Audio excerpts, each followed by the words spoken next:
Hello and welcome to today's video.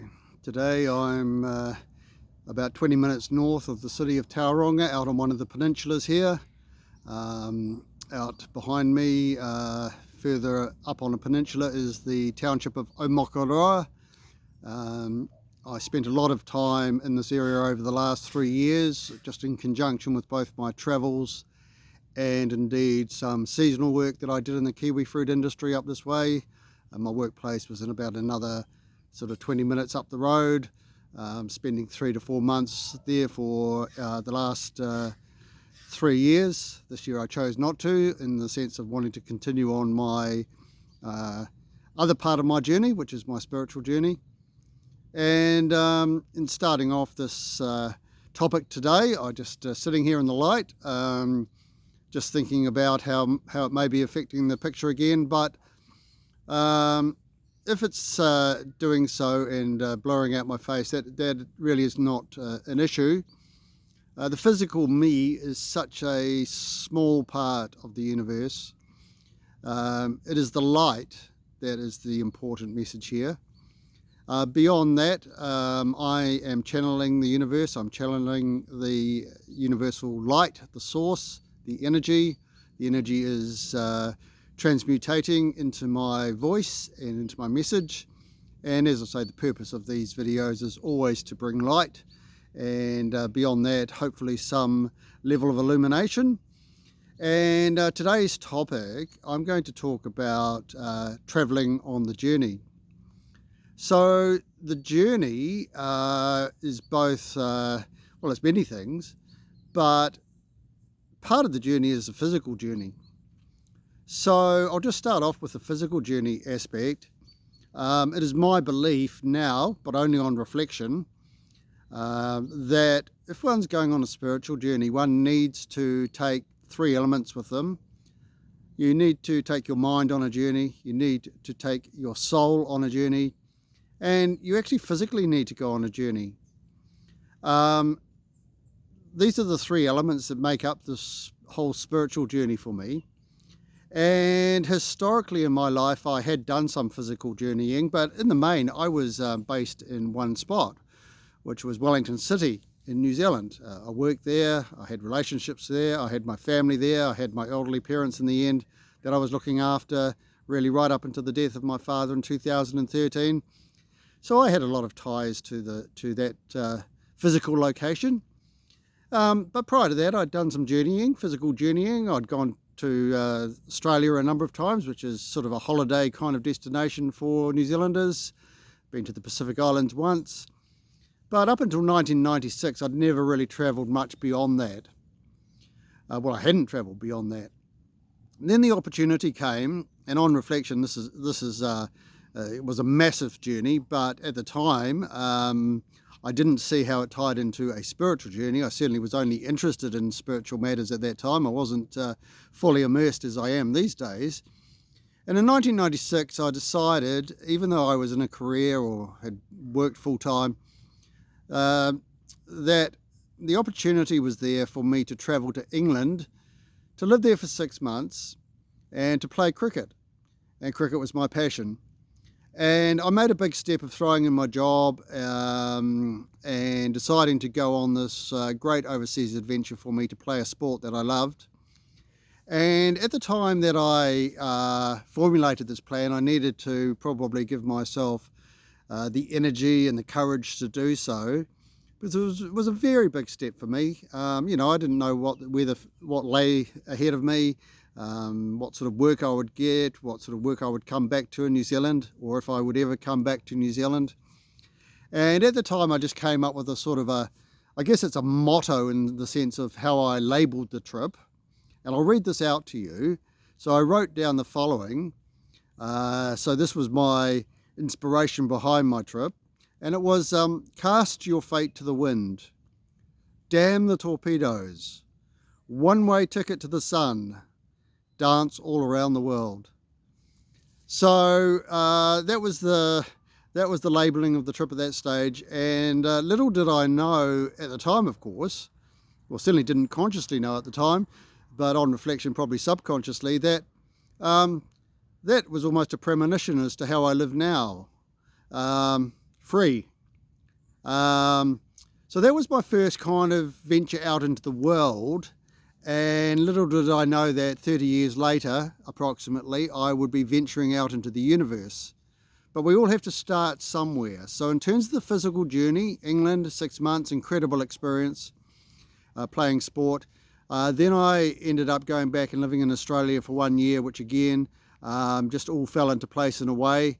Just again, probably signs from the universe, but I didn't classify them as signs from the universe at that stage, but on reflection they were. Had a wonderful time in Australia, came back to New Zealand in about late 1997 and spent the rest of my time here physically.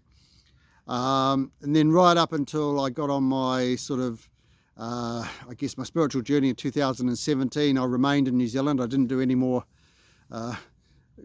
great overseas travel that I can recall whatsoever. And then in 2017, as things started to develop slowly, I did go places. You know, I went to cruises in the Caribbean and cruise up the coast of Australia, and I went to Vietnam as a one-off. And then right through until I met the Irish travelling lady that I spoke about in late 2023. I didn't travel anymore overseas when I went to Spain, Portugal, so I was very fortunate to do that, and then Peru twice last year. But what of course I did from 2021 onwards, I travelled internally in New Zealand. So I got out physically on a journey in New Zealand in a motorhome. I mean, this is all sort of talked about in prior videos and of course in my writings.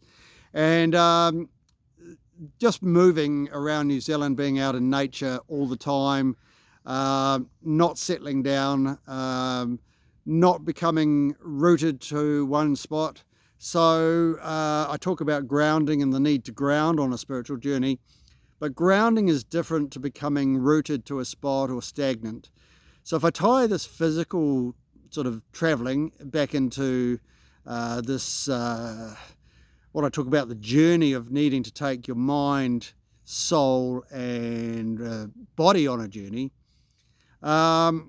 you can take your mind on a journey sort of in one spot. You know, you can travel many places in your mind, and you can take your soul on a journey as well, I think, in one place.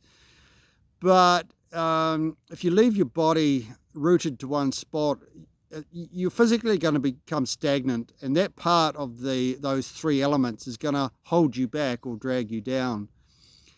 So the physical aspect, I can't emphasize it enough. I mean, we need to keep physically moving, even if it's just getting out into nature and walking in nature, or keeping the body going, not becoming rooted to one spot.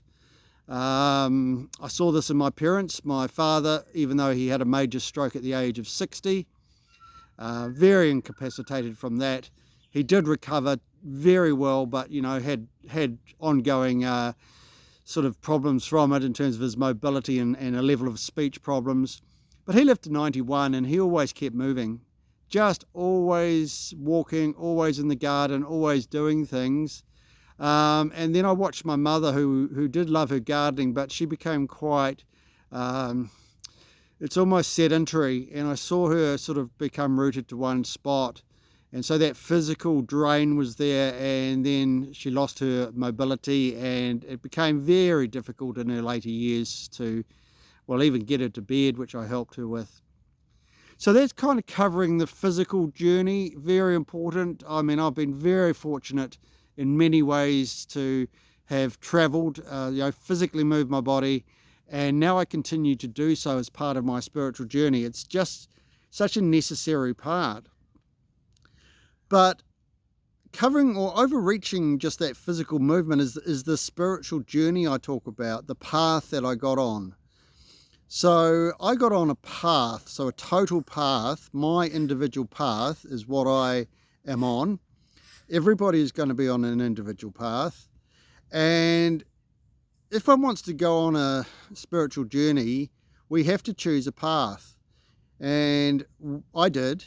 I got on a path. I didn't know necessarily where the path was leading. I believed it was going to lead me somewhere good. And my belief was, since I got on the path around about 2017, my belief was justified. For the last approximately 3 years in particular, the spiritual journey has just been incredible. It's immense. But it didn't just turn up. It didn't just, like, on the first day I got on the path and then I woke up the next morning and everything was incredible. I followed the path and then took other paths as they appeared, and yeah, it's led me to this spot, and now I'm tuned into the universe, as I talk about a lot, and it's giving me signs all the time about my journey. So I follow my heart. You can only do that once you've, this is my opinion again, so it's not offering advice, but it is what's happened for me. Once I managed to get rid of a lot of the stuff around me, so the things that held me back, the walls, if you want to call it that, the ties that bind, the distractions, being deeply immersed into Western civilization, the busyness of civilization, the busyness of life. It was only when I managed to free myself up, so become free, and that my intuition and senses developed to the level that I can now follow my heart. It hasn't done me wrong of recent times. I trust that my instinct will get me, will come into play if it needs to say, hey, hang on a sec, you just, something's happening here that you need to sort of just be aware of and maybe just alter course a little bit. So it's the whole overall path, the overall journey for the spiritual development that I'm now talking about. This path to the return to the spirit, the return to the source, the light that I have seen. I have seen the light. So what I'm doing in these videos, what I'm doing in my writing, what I'm doing when I actually meet people and talk to them, and if they are happy to talk to me about things, which a lot of people are, certainly don't force myself on people, but if they want to hear about what I've done and maybe offering them this light that I talk about, what I'm doing here is not in any way trying to hold somebody's hand. That's impossible. At times I think, it would be lovely if people, because, they're in difficult circumstances, can get on a path and find the light as I did. That would be great. But I can't hold their hand, and I cannot spend all my energy trying to encourage a person to get on the path. That would take me totally away from my journey.